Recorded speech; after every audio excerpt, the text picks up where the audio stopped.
اس حصے میں آپ سنیں گے سورہ یوسف کا شان نزول اور قصہ یوسف علیہ السلام کو ایک ہی جگہ ذکر کرنے میں حکمت، برادران یوسف کی سازش اور سیدنا یوسف علیہ السلام کو کنویں میں پھینکنے کا فیصلہ، زلیخا کی دعوت گناہ اور سیدنا یوسف علیہ السلام کا عفت و پاک دامنی کا بے مثال مظاہرہ، عزیز مصر کی بیوی کا شہر میں چرچا اور روسا کی عورتوں کی ضیافت، بے گناہی ثابت ہونے کے باوجود سیدنا یوسف علیہ السلام قید خانے میں، جیل میں سیدنا یوسف علیہ السلام کی 2 قیدیوں سے ملاقات اور ان کے خوابوں کی تعبیر۔ تو آئیے سنتے ہیں قصص الانبیاء کا نواں حصہ، حسد کی آگ۔ لوط علیہ السلام کے حالات اور واقعات قرآن کریم کی روشنی میں آپ نے سنے۔ آئیے اب شروع کرتے ہیں یوسف علیہ السلام کا قصہ۔ قرآن کریم نے اس قصے کو احسن القصص کہا ہے۔ اس کے بارے میں اللہ تعالی نے پوری ایک سورت یعنی سورہ یوسف نازل فرمائی۔ اس قصے میں 2 عظیم نبیوں کا تذکرہ ہے، سیدنا یعقوب بن اسحاق علیہ السلام اور یوسف بن یعقوب علیہ السلام کا۔ اپنے بھائیوں کی وجہ سے یوسف علیہ السلام کن حالات کا شکار ہوئے، آپ اس کا تفصیل سے ذکر سنیں گے۔ سورہ یوسف مکی ہے اور یوسف علیہ السلام کا قصہ اگرچہ ابتلاء و آزمائش کی داستان ہے، لیکن اس میں اور بھی بہت سے فوائد ہیں۔ سننے والا اس سے لطف اندوز ہوتا ہے، اپنے اندر رحم اور انس کے جذبات محسوس کرتا ہے۔ اس قصے میں ان حالات کی طرف بھی اشارہ ہے جو انبیاء کے ساتھ پیش آتے ہیں۔ عام انبیاء کے حالات واقعات سے معلوم ہوتا ہے کہ پہلے وہ آسودہ حال تھے، لیکن جب انہوں نے دعوت دی تو ان کی قوم نے انہیں جھٹلایا، پھر آزمائش کا سلسلہ شروع ہوا، پھر ان کی قوموں پر عذاب آیا۔ اس قصے میں معاملہ اس کے بالکل برعکس ہے۔ اس میں شروع میں ابتلاء آزمائش کا دور ہے، پھر آسانی اور فراوانی کی داستان ہے۔ ایسا کیوں ہوا؟ علماء کے اس بارے میں مختلف اقوال ہیں۔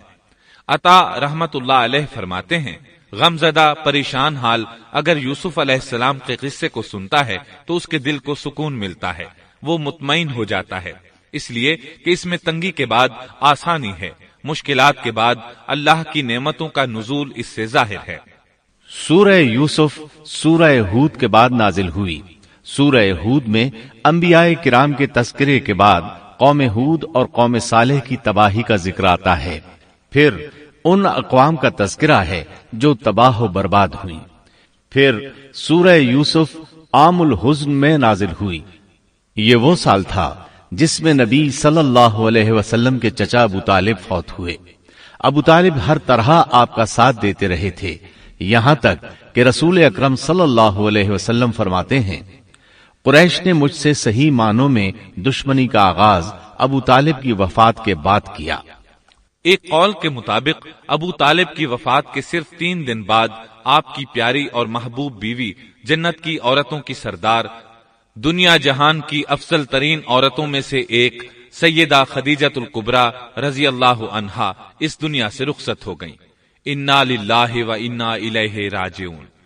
یہاں تک کہ ابن عباس رضی اللہ عنہما فرماتے ہیں، ان رسول اللہ صلی اللہ علیہ وسلم خط 4 خطوط ثم قال اتدرون لم خططت هذه الخطوط قالوا لا قال افضل نساء الجنة 4 مريم بنت عمران وخديجة بنت خويلد وفاطمة بنت محمد وآسية بنت مزاحم۔ رسول اللہ صلی اللہ علیہ وسلم نے 4 خط کھینچے، پھر صحابہ کرام کو مخاطب کر کے فرمایا، جانتے ہو یہ خط میں نے کیوں کھینچے ہیں؟ انہوں نے کہا ہم نہیں جانتے۔ تو آپ صلی اللہ علیہ وسلم نے فرمایا، جنت کی افضل ترین عورتیں 4 ہیں، ایک مریم بنت عمران، دوسری خدیجہ بنت خویلد، تیسری فاطمہ بنت محمد اور چوتھی فرعون کی بیوی آسیہ بنت مزاحم رضی اللہ عنہن اجمعین۔ سیدہ خدیجہ رضی اللہ عنہا اور ابو طالب کی وفات کا آپ صلی اللہ علیہ وسلم کو بہت شدید صدمہ ہوا۔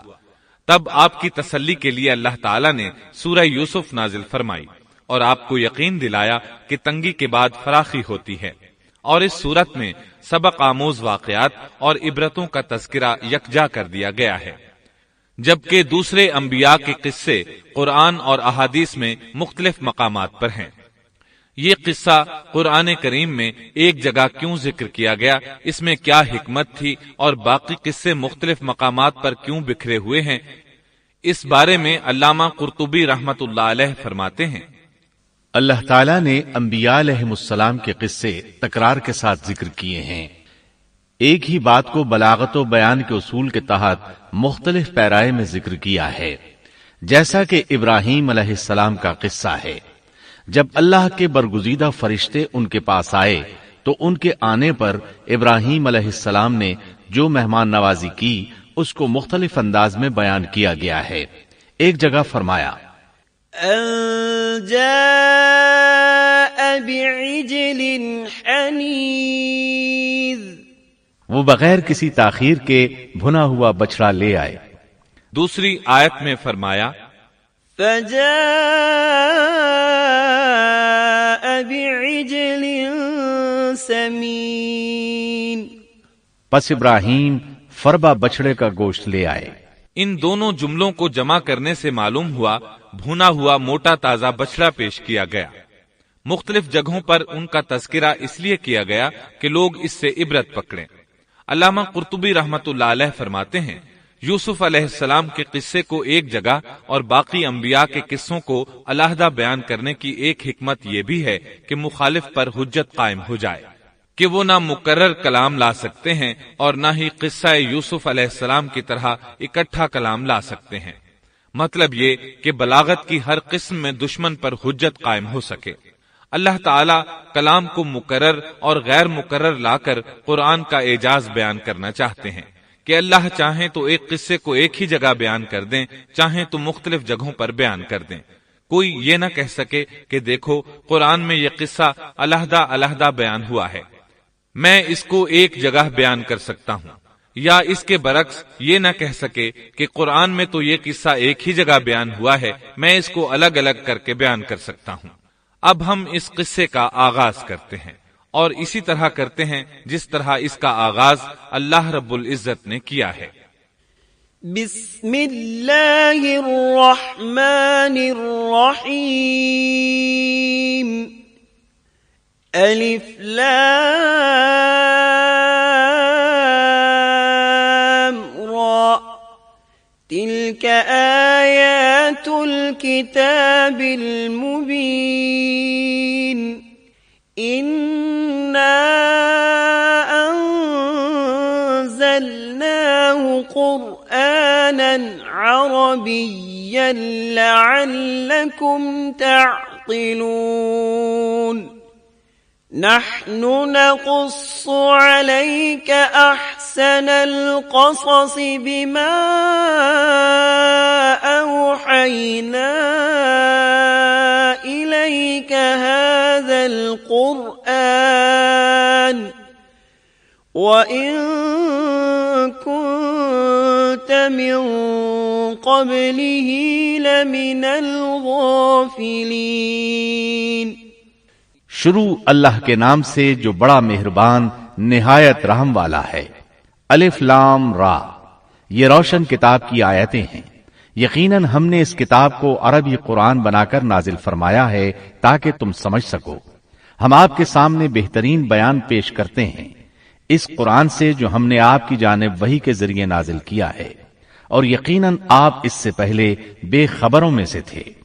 قصہ در اصل ایک خبر کے بعد دوسری خبر اور اطلاع در اطلاع کو کہتے ہیں، اور قصص کا اصل قصہ ہے یعنی پیچھے چلنا، جیسا کہ اللہ کی کتاب میں ہے۔ وقالت لأخته قصيه، موسیٰ کی والدہ نے ان کی بہن سے کہا کہ تو اس کے پیچھے پیچھے جا۔ اور قصص کی اصل یہی ہے کہ کسی خبر کا پے در پے آنا۔ اس لیے ارشاد باری تعالی ہے، ہم آپ پر بہترین قصے بیان کرتے ہیں۔ وَإِن كُنتَ مِن قَبْلِهِ لَمِنَ الْغَافِلِينَ، اور یقیناً آپ اس سے پہلے بے خبروں میں سے تھے۔ غفلت سے مراد یہاں اللہ کے ذکر سے غفلت نہیں، بلکہ اس کا مطلب یہ ہے کہ نزول قرآن سے پہلے آپ ان قصص سے واقف نہیں تھے۔ اللہ تعالیٰ سورہ یوسف آیت 4 اور 5 میں فرماتے ہیں، إِذْ قَالَ يُوسُفُ لِأَبِيهِ يَا أَبَتِ إِنِّي رَأَيْتُ 11 كَوْكَبًا وَالشَّمْسَ وَالْقَمَرَ رَأَيْتُهُمْ لِي سَاجِدِينَ قال يا بني لا تقصص رؤياك على إخوتك فيكيدوا لك كيدا إن الشيطان للإنسان عدو مبين۔ جب یوسف نے اپنے باپ سے ذکر کیا کہ ابا جی، میں نے 11 ستاروں اور سورج چاند کو خواب میں دیکھا ہے کہ وہ سب مجھے سجدہ کر رہے ہیں، یعقوب نے کہا، پیارے بچے، اپنے اس خواب کا ذکر اپنے بھائیوں سے نہ کرنا، ایسا نہ ہو کہ وہ تیرے ساتھ کوئی فریب کاری کرے، شیطان تو انسان کا کھلا دشمن ہے۔ رؤیا سے مراد وہ خواب ہے جس کو انسان نیند کی حالت میں دیکھے، اور رؤیت سے مراد وہ حقیقت ہے جس کو انسان حالت بیداری میں اپنی آنکھوں سے دیکھے۔ تو یوسف علیہ السلام نے خواب میں دیکھا کہ 11 ستارے اور سورج اور چاند انہیں سجدہ کر رہے ہیں۔ یعقوب علیہ السلام خواب کی حقیقت کو جان گئے، اگرچہ آپ خوابوں کی تعبیر نہیں بتاتے تھے، لیکن انہیں علم ہو گیا کہ اس میں یوسف علیہ السلام کی تکریم ہے، اور انہیں یہ بھی علم تھا کہ یوسف علیہ السلام کے بھائی ان سے حسد کرتے ہیں۔ اسی لیے انہوں نے یوسف علیہ السلام سے کہا کہ اپنے بھائیوں کو یہ خواب نہ سنانا۔ یوسف علیہ السلام کے 11 بھائی تھے، بنیامین ان کے سگے بھائی تھے، باقی 6 ایک ماں سے اور 4 2 لونڈیوں سے تھے۔ حقیقی بھائی ان سے حسد نہیں کرتا تھا، وہ عمر میں ان سے چھوٹا تھا، باقی سب ان سے حسد کرتے تھے، اور اس حسد کی وجہ یہ تھی کہ یعقوب علیہ السلام ان سے والہانہ محبت کرتے تھے۔ اسی طرح بنیامین سے بھی انہیں بہت لگاؤ تھا، مطلب یہ کہ ان دونوں سے انہیں زیادہ محبت تھی، اور محبت میں کمی بیشی کوئی بری چیز نہیں، البتہ نبی کریم صلی اللہ علیہ وسلم نے فرمایا، ان میں عدل سے ضرور کام لیں۔ غرض یعقوب علیہ السلام کو ان دونوں سے زیادہ محبت تھی، ان کا دل ان کی طرف زیادہ مائل تھا، یہاں تک کہ لمحہ بھر بھی انہیں نظروں سے اوجھل نہیں کرتے تھے۔ یوسف علیہ السلام کے بھائی جب کھیل کے لیے نکلتے تو یعقوب علیہ السلام فرماتے، یوسف کو یہیں چھوڑ دو، گویا ہر وقت ان کا پہرا دیتے تھے۔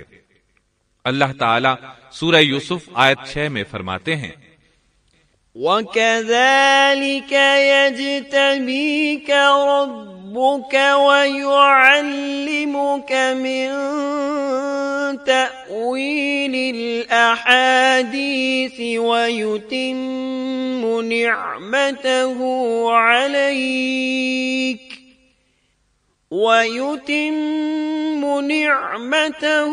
عَلَيْكَ وَعَلَى آلِ يَعْقُوبَ كَمَا أَتَمَّهَا عَلَى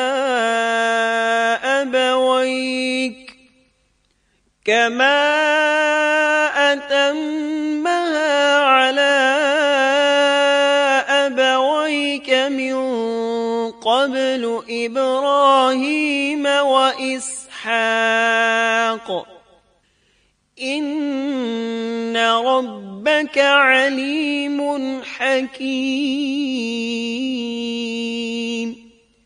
اور اسی طرح تجھے تیرا پروردگار برگزیدہ کرے گا، اور تجھے معاملہ فہمی یعنی خوابوں کی تعبیر بھی سکھائے گا، اور اپنی نعمت تجھے بھرپور عطا فرمائے گا، اور یعقوب کے گھر والوں کو بھی، جیسے کہ اس نے اس سے پہلے تیرے دادا اور پردادا یعنی ابراہیم و اسحاق کو بھی بھرپور اپنی نعمت دی. یقیناً تیرا رب بہت بڑے علم والا اور زبردست حکمت والا ہے.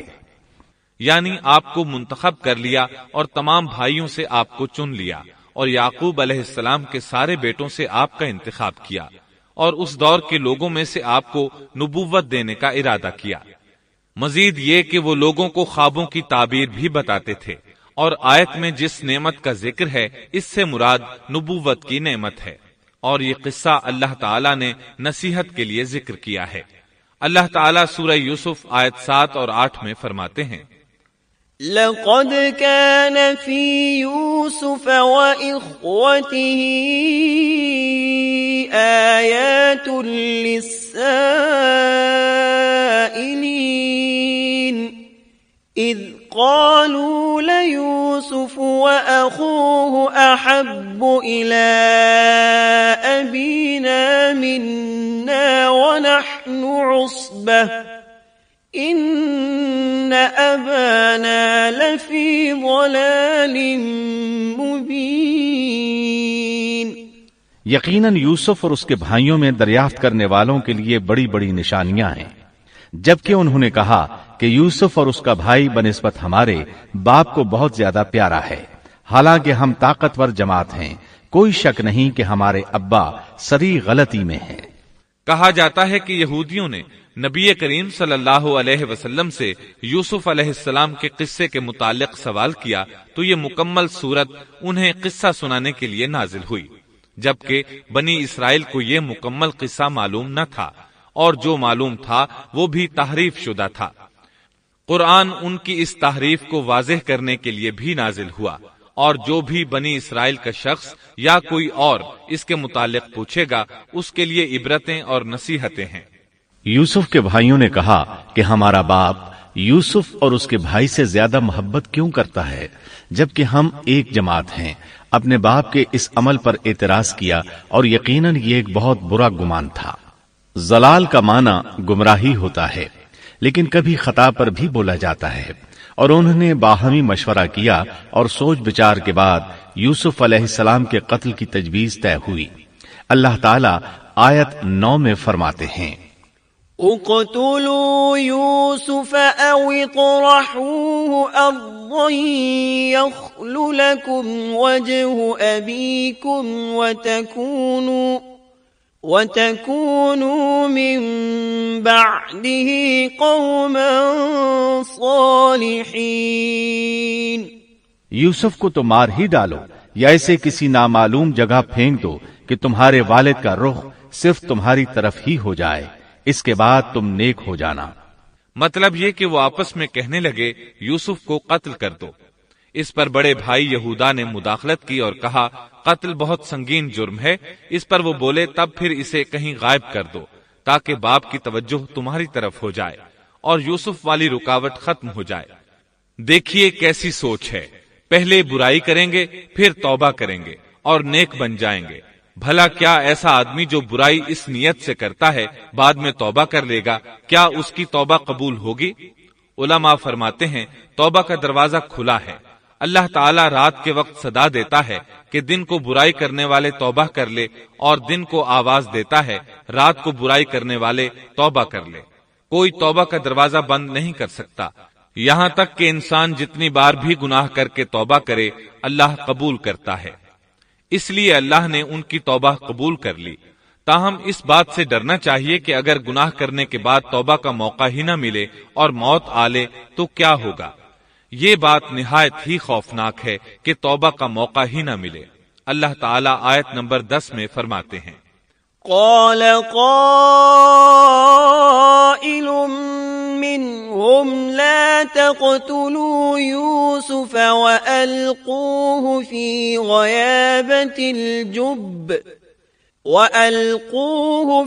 غيابة الجب يلتقطه بعض السيارة إن كنتم فاعلين. ان میں سے ایک نے کہا یوسف کو قتل تو نہ کرو بلکہ اسے کسی اندھے کنویں کی تہ میں ڈالاؤ کہ اسے کوئی آتا جاتا قافلہ اٹھا لے جائے، اگر تمہیں کرنا ہی ہے تو یوں کرو۔ یہودا نے انہیں قتل سے روکا اور کہا، قواسم کے راستے میں اموقی نام کا کنواں ہے، اسے اس میں ڈال دو، کوئی گزرتا ہوا قافلہ اسے اٹھا لے جائے گا، اس سے نجات ہی پانا چاہتے ہو تو یہ کام کرو۔ سب نے اس بات سے اتفاق کیا۔ اب اپنے باپ کے پاس گئے، باپ سے انہوں نے جو کہا آیت 11 اور 12 میں آتا ہے، قالوا يا أبانا ما لك لا تأمنا على يوسف وإنا له لناصحون أرسله معنا غدا يرتع ويلعب وإنا له لحافظون۔ انہوں نے کہا، ابا آخر آپ یوسف کے بارے میں ہم پر اعتبار کیوں نہیں کرتے؟ ہم تو اس کے خیر خواہ ہیں، کل آپ ضرور اسے ہمارے ساتھ بھیج دیجئے کہ خوب کھائے پیے اور کھیلے، اور اس کی حفاظت کے ہم ذمہ دار ہیں۔ یعقوب علیہ السلام نے ان کی بات کے جواب میں جو کچھ کہا آیت نمبر 13 اور 14 میں اس کا ذکر موجود ہے۔ قال إني ليحزنني أن تذهبوا به وأخاف أن يأكله الذئب وأنتم عنه غافلون قالوا لئن أكله الذئب ونحن عصبة إنا إذا لخاسرون۔ یعقوب نے کہا، اسے تمہارا لے جانا مجھے تو سخت صدمہ دے گا، اور مجھے یہ بھی کھٹکا لگا رہے گا کہ تمہاری غفلت میں اسے بھیڑیا کھا جائے۔ انہوں نے جواب دیا کہ ہم جیسی زوراور جماعت کی موجودگی میں بھی اگر اسے بھیڑیا کھا جائے تو ہم بالکل نکمے ہی ہوئے۔ وہاں بھیڑیے کثرت سے تھے، اس لیے یعقوب علیہ السلام ڈرتے تھے۔ بیٹوں کے بار بار اصرار پر یعقوب علیہ السلام یوسف علیہ السلام کو ان کے ساتھ بھیجنے پر رضامند ہو گئے۔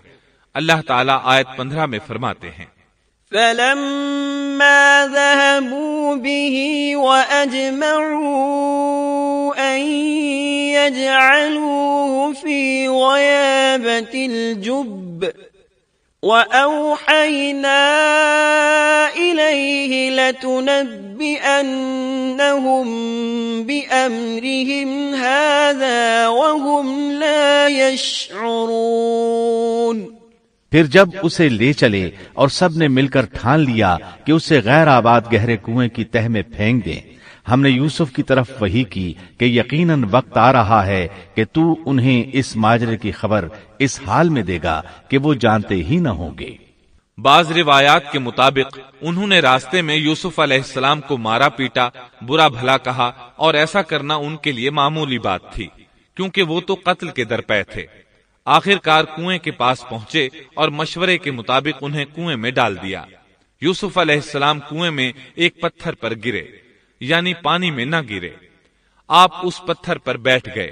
اللہ تعالیٰ کی طرف سے انہیں تسلی دی گئی کہ آپ پریشان نہ ہوں، بہت جلد آپ کنویں سے نکلیں گے اور انہیں ان کے اس گھناؤنے فعل کے بارے میں بتلائیں گے، اور انہیں اس بات کا گمان بھی نہیں ہوگا کہ ایسا وقت بھی آئے گا۔ یوسف علیہ السلام کو کنویں میں ڈالنے کے بعد انہوں نے گھر جانے کی تیاری کی۔ آیت نمبر 16 میں آتا ہے، وَجَاءُوا أَبَاهُمْ عِشَاءً يَبْكُونَ، اور عشاء کے وقت وہ سب اپنے باپ کے پاس روتے ہوئے پہنچے۔ امام عامش قاضی شریح رحمت اللہ علیہ کی مجلس میں بیٹھے تھے۔ ایک عورت آئی، اس کا ایک آدمی سے جھگڑا تھا، وہ بہت شدت سے رو رہی تھی۔ عامش بولے، آپ دیکھتے نہیں یہ کس بری طرح رو رہی ہے؟ ان کا مطلب یہ تھا کہ یہ سچی ہے۔ قاضی شریح فرمانے لگے، یوسف علیہ السلام کے بھائی رات کو روتے ہوئے اپنے باپ کے پاس آئے تھے، پس فیصلہ رونے پر نہیں انصاف پر ہونا چاہیے۔ اب یوسف علیہ السلام کے بھائیوں نے باپ کو تفصیل سنائی۔ اللہ تعالیٰ اس کا ذکر آیت 17 میں فرماتے ہیں، قالوا يا أبانا إنا ذهبنا نستبق أبق وتركنا يوسف عند متاعنا فأكله الذئب وما أنت بمؤمن لنا ولو كنا صادقين۔ اور کہنے لگے کہ ابا جی ہم تو آپس میں دوڑ میں لگ گئے اور یوسف کو ہم نے سامان کے پاس چھوڑا، پس اسے بھیڑیا کھا گیا، آپ تو ہماری بات نہیں مانیں گے، گو ہم بالکل سچے ہی ہوں۔ سو انہوں نے یہ بات بتائی، لیکن اس سے جھوٹ صاف ظاہر ہو رہا تھا، جیسا کہ اگلی آیت میں ہے۔ وَجَاءُوا عَلَى قَمِيصِهِ بِدَمٍ كَذِبٍ، اور یوسف کے کرتے کو جھوٹ موڑ کے خون سے خون آلود بھی کر لائے تھے۔ ابن عباس رضی اللہ عنہما فرماتے ہیں کہ انہوں نے بکری ذبح کی اور یوسف علیہ السلام کی قمیص پر اس کا خون مل لیا اور خون میں لت پت قمیص یعقوب علیہ السلام کے پاس لے آئے۔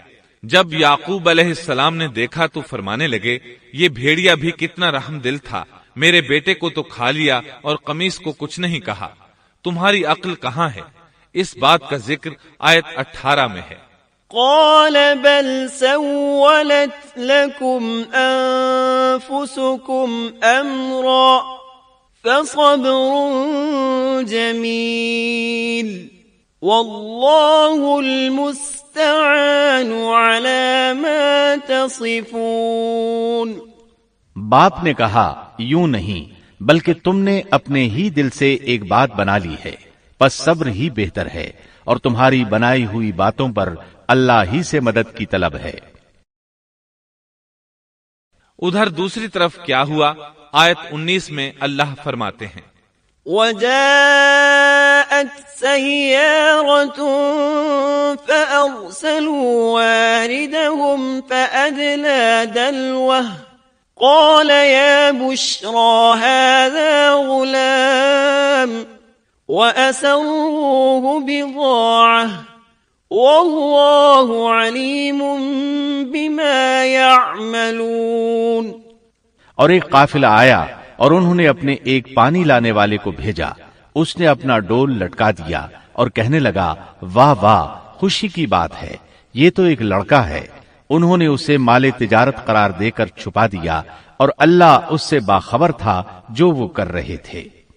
تفصیل اس کی یہ ہے کہ ایک قافلہ اس کنویں کے پاس سے گزرا جس میں یوسف علیہ السلام موجود تھے۔ انہوں نے پانی کی تلاش میں ایک خادم کو بھیجا، وہ کنویں تک پہنچا، اس نے کنویں میں ڈول لٹکایا، یوسف علیہ السلام اس ڈول میں بیٹھ گئے۔ خادم نے ڈول نکالا تو اس میں ایک خوبصورت بچے کو دیکھا، مارے خوشی کے وہ پکار اٹھا، یہاں ایک لڑکا ہے۔ اس زمانے میں غلاموں اور لونڈیوں کی تجارت ہوتی تھی، انہیں خوف محسوس ہوا کہ کہیں یہ لڑکا ان سے چھن نہ جائے۔ اس خوف کے پیش نظر انہوں نے یوسف علیہ السلام کو چھپا لیا۔ انہوں نے یہ بھی سوچا کہ شاید یہ بھاگا ہوا غلام ہے، اگر اس کا مالک آ گیا تو وہ اسے لے جائے گا۔ یہ قافلہ مدائن سے مصر جا رہا تھا۔ جب یہ مصر پہنچے تو انہوں نے یوسف علیہ السلام کو معمولی قیمت میں فروخت کر دیا۔ معمولی قیمت میں فروخت کرنے کی جلدی بھی انہوں نے اسی خیال کے تحت کی کہ کہیں اس کا مالک نہ آ جائے۔ ابن عباس رضی اللہ عنہما فرماتے ہیں کہ انہوں نے یوسف علیہ السلام کو صرف 20 درہم میں بیچ دیا، اور یہ نہایت معمولی قیمت تھی۔ آیت نمبر 21 میں ہے، وَقَالَ الَّذِي اشْتَرَاهُ مِن مِّصْرَ لِامْرَأَتِهِ أَكْرِمِي مَثْوَاهُ عَسَىٰ أَن يَنفَعَنَا أَوْ نَتَّخِذَهُ وَلَدًا۔ مصر والوں میں سے جس نے اسے خریدا تھا اس نے اپنی بیوی سے کہا کہ اسے بہت عزت و احترام کے ساتھ رکھو، بہت ممکن ہے کہ یہ ہمیں فائدہ پہنچائے یا اسے ہم اپنا بیٹا ہی بنا لیں۔ یہ شخص مصر کا وزیر خزانہ تھا، بے اولاد تھا۔ اس نے سوچا شاید یہ لڑکا بڑا ہو کر اچھا انسان بنے، لہٰذا کیوں نہ ہم اسے بیٹا بنا لیں۔ اس طرح یوسف علیہ السلام وزیر خزانہ کے گھر پلے بڑھے۔ وزیر خزانہ عزیز مصر کہلاتا تھا۔ عزیز نے آپ کو بیٹوں کی طرح رکھا۔ آپ کچھ بڑے ہوئے تو شاہی محل کی دیکھ بھال آپ کے ذمے لگا دی گئی۔ شاہی محل کے تمام اختیارات آپ کے سپرد کر دیے گئے۔ اللہ تعالیٰ آیت 21 اور 22 میں فرماتے ہیں، وَكَذَلِكَ مَكَّنَّا لِيُوسُفَ فِي الْأَرْضِ وَلِنُعَلِّمَهُ مِن تَأْوِيلِ الْأَحَادِيثِ وَاللَّهُ غَالِبٌ عَلَى أَمْرِهِ وَلَكِنَّ أَكْثَرَ النَّاسِ لَا يَعْلَمُونَ وَلَمَّا بَلَغَ أَشُدَّهُ آتَيْنَاهُ حُكْمًا وَعِلْمًا وَكَذَلِكَ نَجْزِي الْمُحْسِنِينَ۔ یوں ہم نے مصر کی سرزمین میں یوسف کا قدم جما دیا کہ ہم اسے خواب کی تعبیر کا کچھ علم سکھا دیں۔ اللہ اپنے ارادے پر غالب ہے، لیکن اکثر لوگ بے علم ہوتے ہیں۔ اور جب یوسف پختگی کی عمر کو پہنچ گئے تو ہم نے اسے قوت فیصلہ اور علم دیا۔ ہم نیک کاروں کو اسی طرح بدلہ دیتے ہیں۔ یوسف علیہ السلام بہت پاکیزہ اور توحید والے ماحول میں پروان چڑھے۔ گھر کا سارا انتظام انہی کے ہاتھ میں تھا۔ آپ بہت بصیرت اور سوجھ بوجھ سے گھر کا نظام چلا رہے تھے۔ ابھی عزیز مصر کی بیوی نے آپ کو گمراہ کرنے کی کوشش نہیں کی تھی کہ حلم، علم اور بصیرت کی صفات آپ میں موجود تھیں۔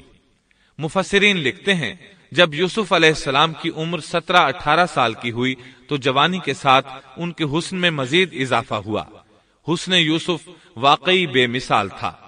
نبی اکرم صلی اللہ علیہ وسلم فرماتے ہیں، معراج کی رات میری ملاقات یوسف علیہ السلام سے ہوئی۔ ایسا لگتا تھا کہ دنیا کا نصف حسن یوسف علیہ السلام کو ملا ہے۔ مفسرین اس کی وضاحت کرتے ہیں کہ حسن کو اللہ تعالیٰ نے 2 حصوں میں تقسیم کیا ہے۔ آدھا حسن یوسف علیہ السلام کو دیا اور آدھا باقی ساری مخلوق میں تقسیم کر دیا۔ اللہ اکبر، یہ ہے حسن یوسف۔ اور جب یوسف کے حسن کی کیفیت یہ ہے تو پھر اس کے خالق کے کیا کہنے۔ جب عزیز مصر کی بیوی نے ان کا حسن دیکھا تو بے اختیار ہو گئی۔ اس کے اندر ہیجان پیدا ہوا۔ اس نے یوسف علیہ السلام سے بدکاری کا ارادہ کر لیا۔ ان کے ساتھ لطف و عنایت کا سلسلہ شروع کر دیا اور پھسلانے کے جتنے طریقے ہو سکتے تھے وہ اختیار کیے۔ ناز و نخرے کے ساتھ اس سے پیش آنے لگی۔ اللہ آیت 23 میں فرماتے ہیں، وراودته التي هو في بيتها عن نفسه وغلقت الأبواب وقالت هيت لك قال معاذ الله إنه ربي أحسن مثواي إنه لا يفلح الظالمون۔ اس عورت نے جس کے گھر میں یوسف تھے یوسف کو بہلانا پھسلانا شروع کیا کہ وہ اپنے نفس کی نگرانی چھوڑ دے اور دروازے بند کر کے کہنے لگی، لو آ جاؤ۔ یوسف نے کہا، اللہ کی پناہ، وہ میرا رب ہے، مجھے اس نے بہت اچھی طرح رکھا ہے، بے انصافی کرنے والوں کا بھلا نہیں ہوتا ہے۔ مطلب یہ کہ آخر نوبت یہاں تک پہنچ گئی کہ ایک دن اس نے سارے دروازے بند کر لیے اور کہنے لگی، آئیے یوسف، میں نے یہ زیب و زینت آپ کے لیے کی ہے۔ یوسف علیہ السلام فرمانے لگے، اللہ کی پناہ، یہ ناممکن ہے، میں ایسا نہیں کر سکتا۔ کیا میں اپنے مالک کی گھر والی سے بدکاری کروں جس نے مجھے اپنے بیٹوں کی طرح ناز و نعمت میں رکھا؟ یہ بہت بڑا ظلم ہے اور ظالم لوگ فلاح نہیں پا سکتے۔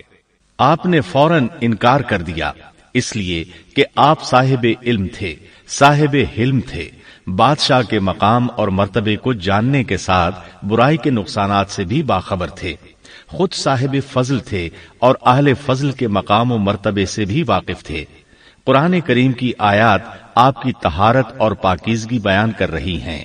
آیت 24 میں ہے، وَلَقَدْ هَمَّتْ بِهِ وَهَمَّ بِهَا لَوْلَا أَن رَّأَىٰ بُرْهَانَ رَبِّهِ۔ اس عورت نے یوسف کا قصد کیا اور یوسف اس کا قصد کرتے اگر وہ اپنے پروردگار کی دلیل نہ دیکھتے۔ یوسف علیہ السلام نے اس کا ارادہ نہیں کیا، یہاں تک کہ اللہ تعالیٰ کی مہربانی سے ان کے دل میں اس گناہ کا خیال تک نہیں آیا۔ اللہ تعالیٰ نے آخر آپ کو علم بھی دیا تھا اور حلم بھی. آپ بادشاہ کے مرتبے سے واقف تھے، نیک تھے، جانتے تھے زانی کبھی فلاح نہیں پا سکتا، بلکہ آپ نے تو فوراً کہہ دیا اللہ کی پناہ، میں ایسا ہرگز نہیں کر سکتا. اتنی بڑی آزمائش میں ان کے دل میں خیال آنا ممکن تھا. جیسا کہ سخت گرمی اور پیاس کی حالت میں کسی کو ٹھنڈے پانی کا گلاس ملے تو دل میں پانی پی لینے کا خیال ضرور آتا ہے، لیکن پھر یاد آتا ہے کہ وہ روزے سے ہے. لیکن یوسف علیہ السلام کے دل میں تو اتنا سا خیال بھی نہیں آیا. اس کی وجہ یہ تھی کہ آپ نے اپنے رب کی دلیل دیکھی تھی. وہ دلیل کیا تھی، اس بارے میں مفسرین کے مختلف اقوال ہیں.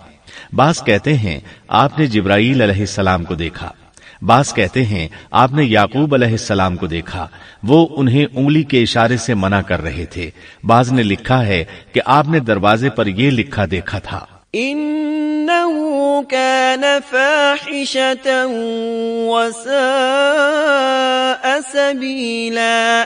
بے شک زنا بڑی بے حیائی اور بہت ہی بری راہ ہے. بہرحال یہ مفسرین اور مورخین کے اقوال ہیں. اس بارے میں کوئی صحیح حدیث نہیں ملتی. اتنا ہے کہ آپ نے کوئی ایسی چیز دیکھی ضرور تھی جس کی بنا پر آپ کو خیال تک نہ آیا، اور برہان اللہ ہی کی طرف سے تھی. اس نے انہیں سوچنے بھی نہ دیا. اللہ آیت نمبر 24 میں فرماتے ہیں كذلك لنصرف عنه السوء والفحشاء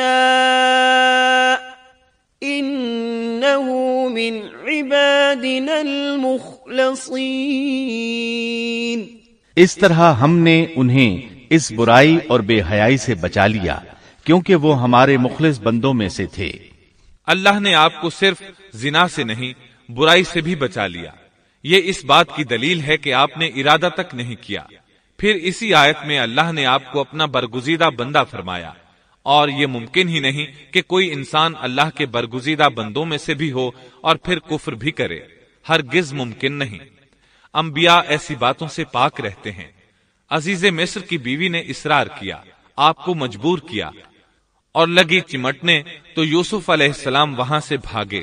عزیز کی بیوی آپ کے پیچھے بھاگی.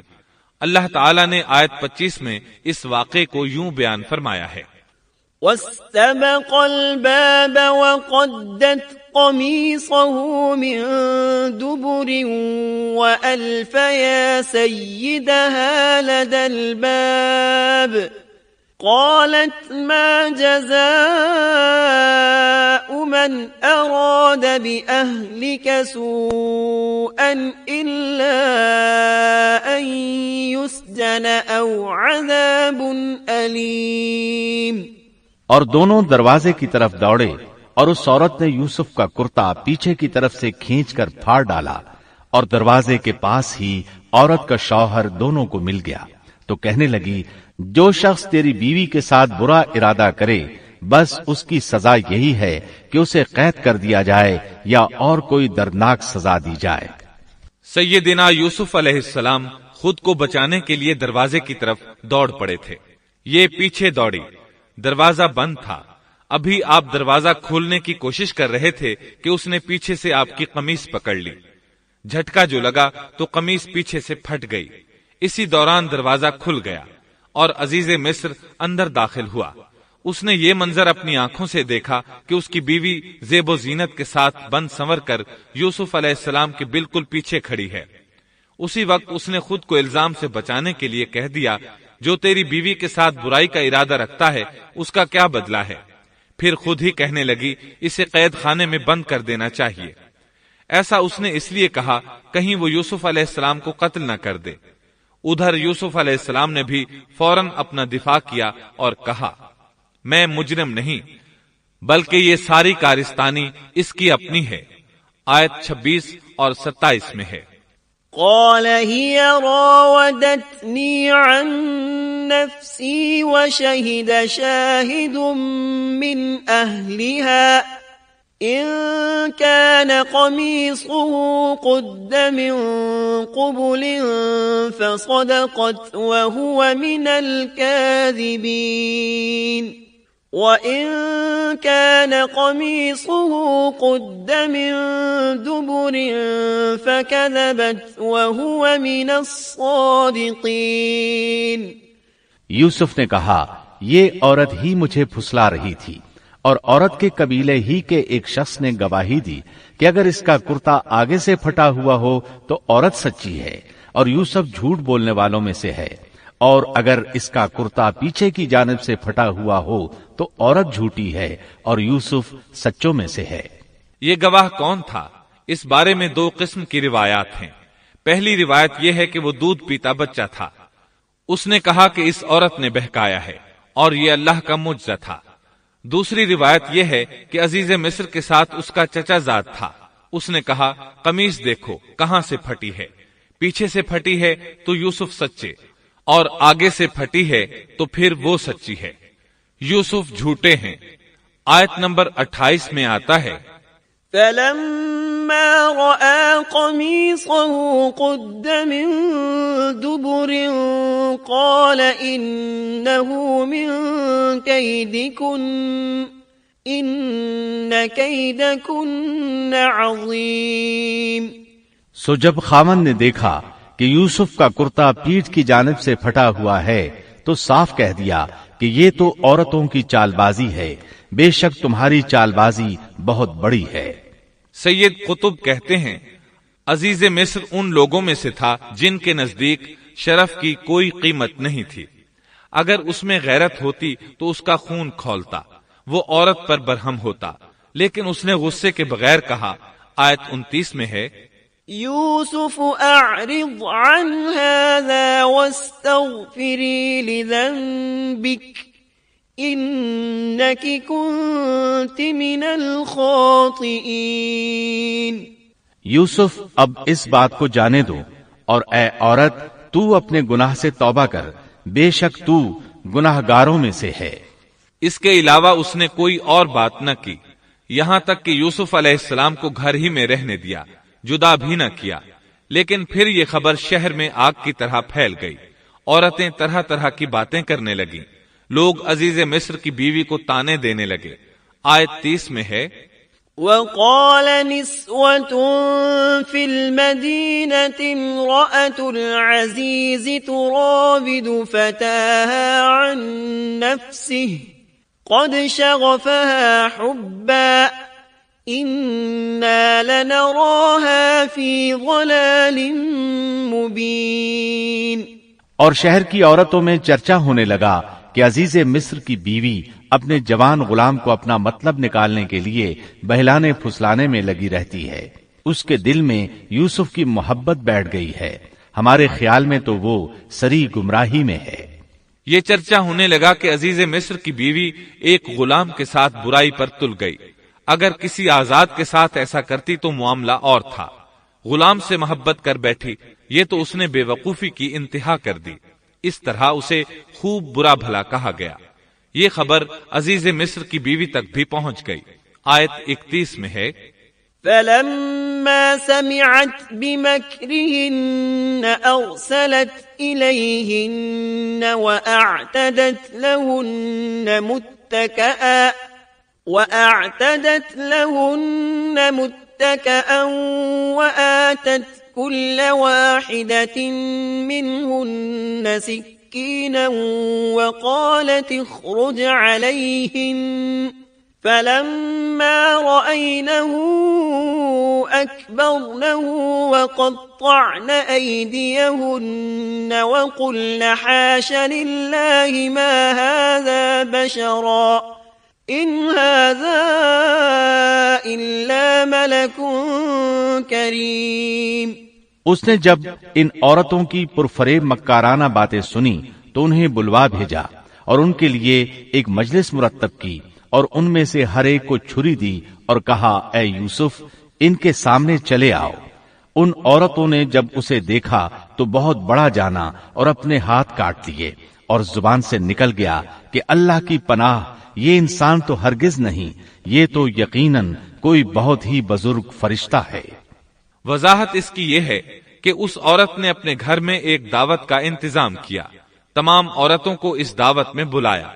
دعوت کا انتظام اس طرح کیا کہ سب کے لیے ایک تکیہ لگایا، پھل سامنے رکھے اور ہر ایک کو ایک ایک چھری تھما دی۔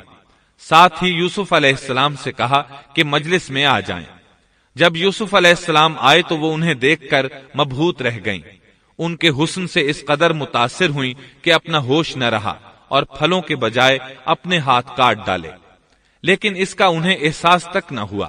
سبحان اللہ، کیا حسن تھا جس کی وجہ سے انہوں نے اپنے ہاتھ کاٹ لیے اور خبر تک نہ ہوئی۔ کہنے لگیں یہ تو کوئی فرشتہ معلوم ہوتا ہے، انسان اتنا خوبصورت کیسے ہو سکتا ہے؟ آیت 32 میں ہے، قالت فذلكن الذي لمتنني فيه ولقد راودته عن نفسه فاستعصم ولئن لم يفعل ما آمره ليسجنن وليكون من الصاغرين۔ اس وقت عزیز مصر کی بیوی نے کہا، یہ ہے وہ جس کے بارے میں تم مجھے تانا دے رہی تھی۔ میں نے ہر چند اس سے اپنا مطلب حاصل کرنا چاہا، لیکن یہ بال بال بچا رہا، اور جو کچھ میں اس سے کہہ رہی ہوں اگر یہ نہ کرے گا تو یقیناً یہ قید کر دیا جائے گا، اور بے شک یہ بہت ہی بے عزت ہوگا۔ یہ آیت اس بات کی واضح دلیل ہے کہ یوسف علیہ السلام نے برائی کا ارادہ نہیں کیا تھا۔ پھر بات یہیں پر ختم نہیں ہو گئی، بلکہ تمام عورتیں یوسف علیہ السلام پر ٹوٹ پڑیں۔ ان میں سے ہر ایک کی خواہش تھی کہ یوسف علیہ السلام اس سے محبت کریں اور بے حیائی کا ارتکاب کریں۔ اپنی عزت اور شرف کو انہوں نے خاک میں ملا دیا۔ یوسف علیہ السلام کے حسن پر فریفتہ ہو گئیں۔ اس کیفیت کو دیکھ کر یوسف علیہ السلام نے اپنے رب سے دعا کی۔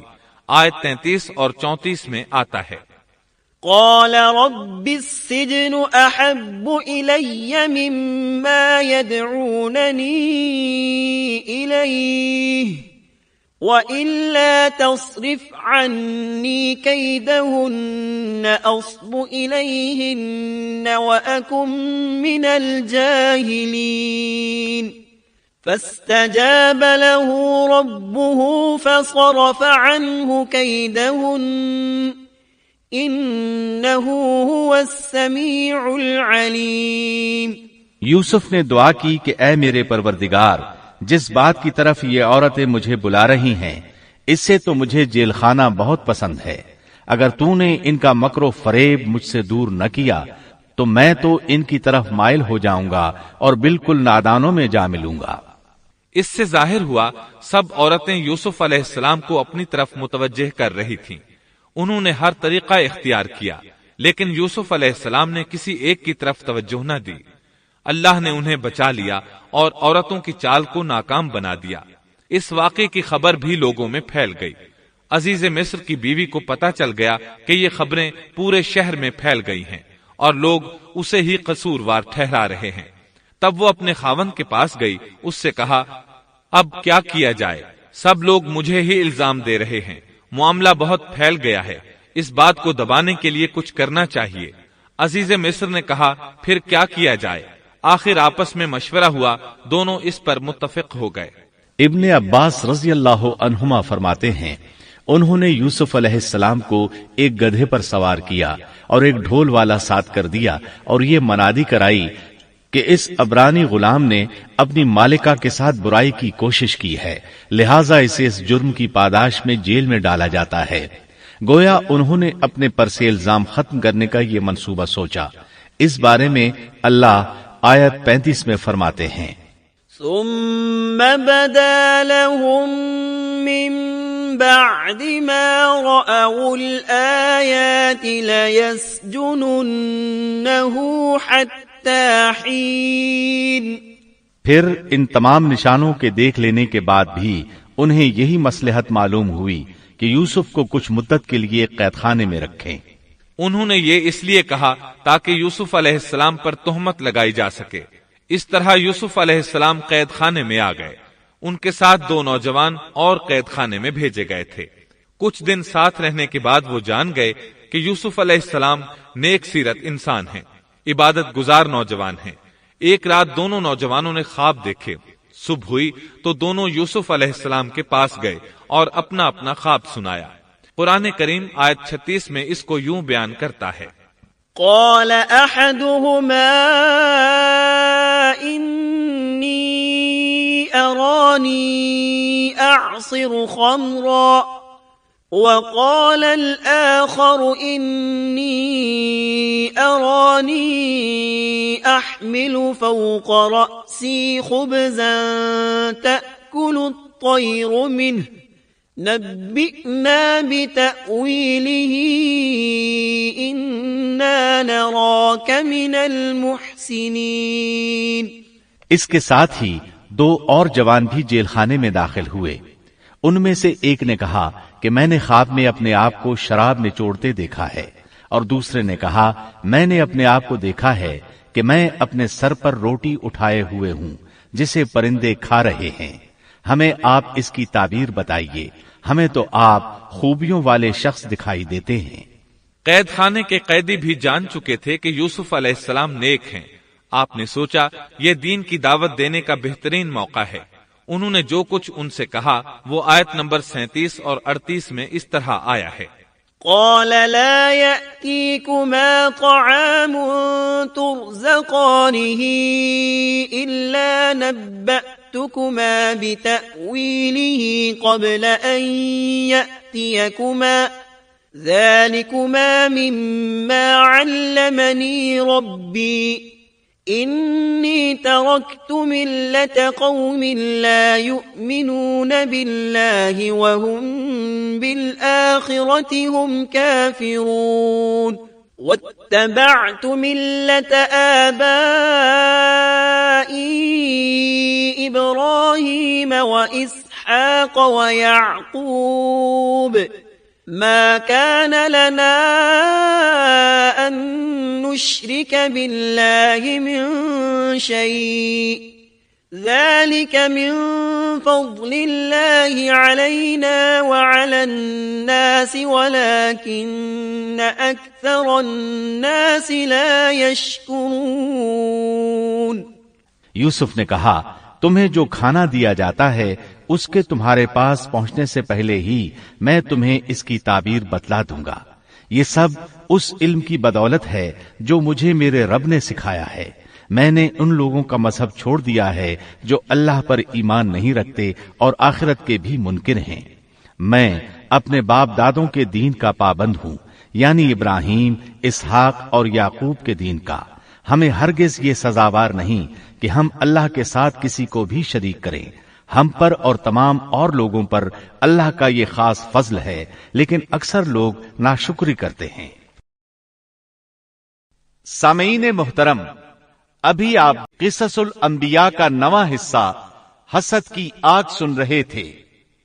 قصص الانبیاء کے 10ویں حصے بادشاہ کا خواب میں آپ یہ سنیں گے، سیدنا یوسف علیہ السلام کا بے قصور ثابت ہونا اور وزارت خزانہ سے سرفراز ہونا، برادران یوسف کی مصر میں آمد اور یوسف علیہ السلام کی بنیامین سے ملاقات، بادشاہ کے پیالے کی گمشدگی اور بنیامین کے سامان سے اس کی برآمدگی، بنیامین اور سیدنا یوسف علیہ السلام کی جدائی میں سیدنا یعقوب علیہ السلام کا رنج و الم، سیدنا یوسف علیہ السلام کا حقیقت حال سے انکشاف اور بھائیوں کے لیے اعلان معافی، کنعان میں سیدنا یوسف علیہ السلام کی خوشبو اور سیدنا یوسف علیہ السلام کے اہل خانہ کی مصر روانگی، برادران یوسف کا سیدنا یوسف علیہ السلام کو سجدہ اور سیدنا یوسف علیہ السلام کا انعامات الہی پر اظہار تشکر،